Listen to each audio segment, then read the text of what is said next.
కర్నూలు జిల్లా SP Vikrant Patil IPS గారు ఇటీవల బస్సు ప్రమాద ఘటన నేపథ్యంలో ప్రైవేట్ ఆర్టీసీ ట్రావెలింగ్ బస్సులలో ముఖ్యంగా రాత్రిపూట తిరిగే బస్సులలో సరైన భద్రతా చర్యలు మరియు జాగ్రత్తలు తప్పనిసరిగా పాటించాలని, లేని పక్షంలో కఠిన చర్యలు తప్పవని జిల్లా ఎస్పీ విక్రాంత్ పాటిల్ ఐపీఎస్ బుధవారం తెలిపారు. ఇటీవల జరిగిన బస్ దుర్ఘటన నేపథ్యంలో జిల్లా ఎస్పీ గారు పోలీస్ అధికారులను అప్రమత్తంగా ఉండాలని, తనిఖీలు చేపట్టాలని ఆదేశాలు జారీ చేశారు.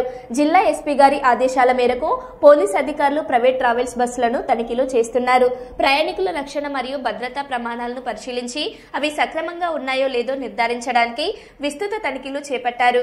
సంబంధించిన పత్రాలు, డ్రైవర్ల లైసెన్సులు, బస్సులోని భద్రతా ప్రమాణాలను పరిశీలించారు.